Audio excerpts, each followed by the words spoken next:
The 8 most common types of insect bites. Have you ever been outdoors and noticed a sudden itch, a swollen mark on your skin?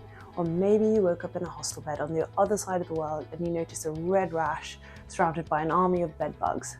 Well, some of my worst insect bites were in Namibia and in the Philippines, and I don't know which country you had the most bed bug bites, but you can believe me, it's incredibly uncomfortable to have all these itchy mosquito bites or itchy bites in lots of different places in your body, and you're wondering what you can do and what caused them.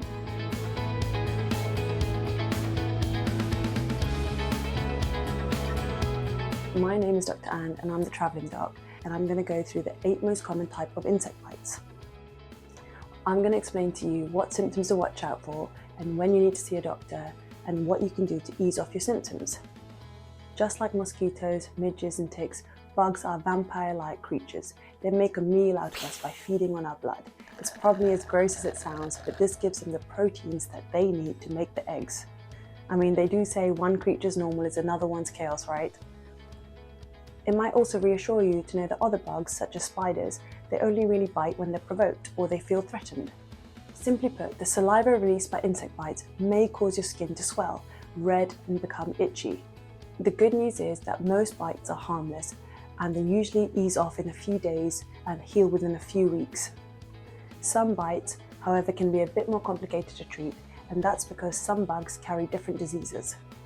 In fact, sometimes you can even develop an allergic reaction or have diseases such as malaria or Lyme disease from bug bites. So let's take a look at the 8 most common type of insect bites and how to tell the difference between them. Mosquito bites. You'll know you've been bitten by a mosquito bite when you notice a small itchy red lump on your skin that pops out from nowhere. It may even develop into a fluid-like blister, but this is rare. These bites are usually harmless, but they can transmit diseases such as malaria, dengue, Zika virus. It's important to be on the watch out for new mosquito bites, especially in your tropical climate. I remember in the Philippines, we were in the remote islands at the top of the Philippines, and I remember just getting bitten like crazy, and my worst bites were whenever they were on my face. I just couldn't stop itching them. So I'm going to tell you what you need to know about easing those symptoms off at the end of the video. Number 2, tick bites. Although tick bites are often painless at first, a pretty obvious sign that you have been bitten by a tick is a tick still on your skin, which you can see. It's important to try to remain calm and start looking for a tiny little spider-like creature that's stuck onto your skin. Sometimes a tick bite can develop into a bullseye rash, and this is an important feature of tick bite rashes, and it's important to see a doctor if you develop one. This usually looks like this, and you end up with itchy, swollen and bruised skin, and it can be a helpful sign if you develop a rash like this. In some parts of the world, ticks can carry diseases such as Lyme disease, and that's why you see a doctor early on. If you find a tick attached to your skin and you're wondering how to remove it, well, you might want to use a pair of tweezers, grab as close to the skin as possible and pull out carefully. Don't squeeze or crush it, and afterwards you can clean the area with clean water and soap and apply an antiseptic cream. The best way is usually with tweezers, because you want to try to take the whole tick out and not leave the mouth of the tick in your skin, as this can cause more irritation, but it does tend to settle with time. The horsefly bite. There's no mistaking one of these. A horsefly bite is really quite painful because it cuts the skin instead of piercing it. The bite will be red, raised and may cause a rash. In some cases it can lead to infections, and it usually takes longer to heal. Bedbug bites.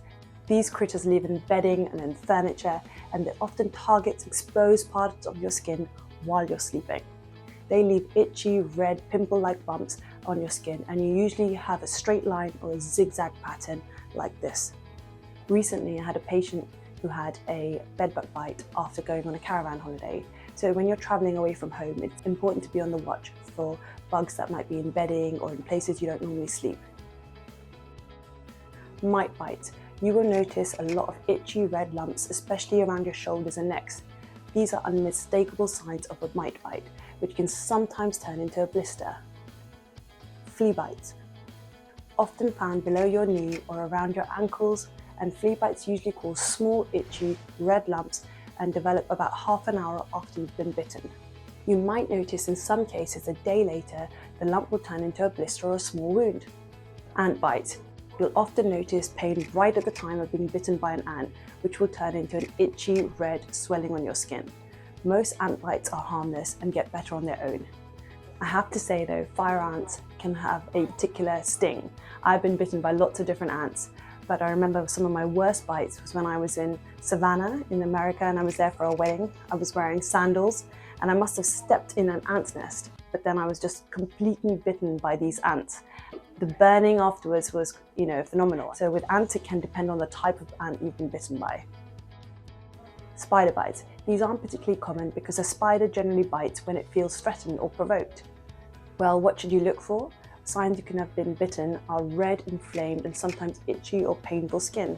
In some cases, spider bites may lead to infections or cause severe reactions like anaphylaxis, but this is very rare. So now that you know the different types of bites, we're going to look into when you need to see a doctor. More often than not, insect bites are a nuisance. They'll cause a bit of bother, but then they'll just fade away. Resist the urge to itch them or pick at them or poke them because it causes breaks in the skin and it can cause further inflammation. So if you've got a new insect bite and you're wondering what to do, well, some over-the-counter things you could try is a hydrocortisone cream, chamomile lotion, a cold compress. These can all help to soothe your skin. You also might want to try antihistamines. You can get that in oral form, tablets, or you can use creams. It's usually generally best to wait 24 hours to see if these reactions die down.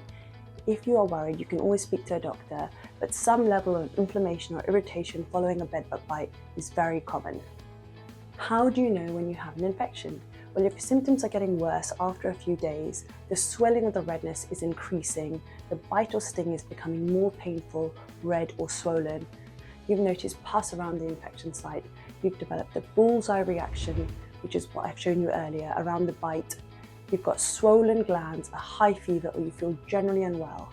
In these situations, it's best to speak to a doctor immediately. To learn more about insect bite treatments, watch my next video and we'll cover what you need to know and the best treatments you can do in more detail. The most important thing to remember is that insect bites are very common and they're often nothing to worry about. To reduce your chances of being bitten in the first place, try to wear layers. Make sure you use insect repellents, especially if you're in high-risk zones. Well, what is a high-risk area, you might ask? Well, mosquito bites in tropical areas like Asia can transmit diseases such as malaria or dengue fever.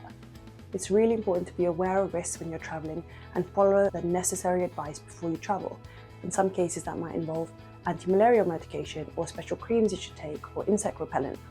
I remember when I was in the Philippines, I was advised which strength of insect repellent I would need to help prevent getting too many bites when I was in the remote parts. Thank you so much for watching, and if you enjoyed this video, please click subscribe. And finally, before I go, I'm curious to hear if you have any personal stories about insect bites or what you had to do to get rid of yours. So feel free to share your adventures in the comments below and I will respond to them. Stay safe.